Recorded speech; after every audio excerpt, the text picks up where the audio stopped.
Good evening everyone. Welcome to my next video. This one is all going to be about my top tips of surviving a heat wave. I'm sure we're all experiencing extreme sweating and exhaustion from the extreme temperatures in the UK at the moment. We're not used to it, are we? Let's face it, we're used to usually wet, cold, rainy days, even in summer normally. So let's get started. The first part of the video you will notice is a slightly different background. I'm actually upstairs on my landing. Now this is one of the coolest areas in our house. There are no windows, there are obviously no direct sunlight, and I've placed a unit at the top of the stairs, and I will show you just what's inside it in a second. Just notice the surroundings. I've got a fan diffuser going there, and I actually found a spare packet, an old packet of Blue Agave melon pods. And I couldn't believe it when I found them. I was like, oh my god, I need to fuse that fragrance. So, gonna get started quickly. This is my handy little cupboard at the top of the stairs. Now what I've put inside is a couple of storage tub containers with my favourite wax bars that are from my Suzi club. Obviously it's handy clip seal. There you can see that obviously I've got wax bars stored. They are already sweating. You can see that the oils are starting to seep from those wax bars. So time to go to plan B. We're going to show you another way of obviously being able to keep your bars cool and survive this heat wave.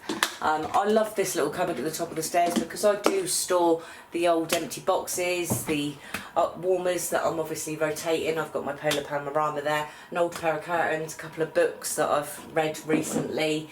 But that is my handy cupboard at the top of the stairs. Excuse the missing. Welcome back to part 2. So we've moved downstairs now. My handy little plan last week was to move all the wax bars from the dining room, where obviously this direct sunlight does hit our dining room where I work for most days. Now I've put them all in a box in the living room, right in the corner, away from the direct sunlight, underneath a little table so it's a little bit dark, and unfortunately they are still sweating. You will be able to see that this one in particular, it's Apple Blossom Breeze. It's an old scent of the month, and it is severely damaged. You can see that all the edges of the wax have completely sort of started to disintegrate. So, another plan. I decided to pop to Asda last night and I picked up one of these handy freeze bags. I'm going to give it a go, put it to the test. Obviously all recommendations in this video that I'm suggesting are from personal experience. These obviously aren't tried and tested by other scentsy consultants, so it is down to personal preference, whatever works for you best. So we're going to pack as many bars as we can into this insulated bag. You will see it's the silver on the inside. I'm just going to get hubby to pause while I load as many of the bars in as possible so I can give you a true representation of how many bars will actually fit inside the bag. Right, back again. So what I managed to do is, as you can see, I've got plenty of oil in the bottom of that box. That is from those wax bars sweating. Now all these bars are from previous scent of the months, a previous vendor event that I did. The bars obviously didn't sell on the day, and these are the bars that I tend to use for mounting down for your themes and scent crates that I send out each month. I would guesstimate that there was approximately 90 bars there. Now that box was full to the brim, and that bag is now full to the brim. So I'd say that it holds a good 90 to 100 bars. It's going to be mighty heavy to try and lift it. It was only £1.75 from Asda. Another handy little tip that you could give a go is these cute little ice packs. Now what I plan on doing with them is obviously freezing them in the evening when it's a lot cooler, and then the following morning is grab them out of the freezer and pop them into the ice bag to obviously still try and help keep those bars cool.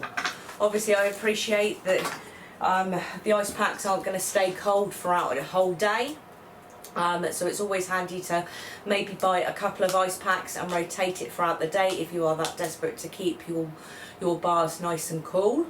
So they're quite portable, quite easy, don't take up much space, and they were only £2.50 from B&M stores. Now I've bought a couple of extra packs, and I'm actually sending these out in some of my orders that are going out at the moment, just to try and hope that obviously it stops those bars from sweating while they're in transit to you. So I'm going to pop those into my bag, obviously try and bury them a little bit to help try and keep it a little bit cooler. What I plan on doing is in 3 days time is coming back live, do another live video for you again, and I can show you whether or not this has been a successful handy tip for you.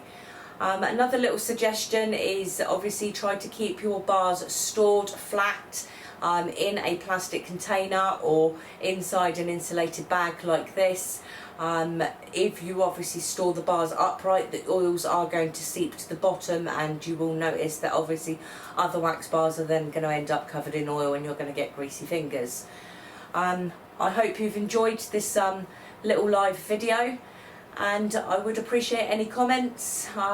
Please do feel free to comment on the actual video, like, subscribe to my channel, and please give me suggestions for another handy video that I can play for you. Much love, bye!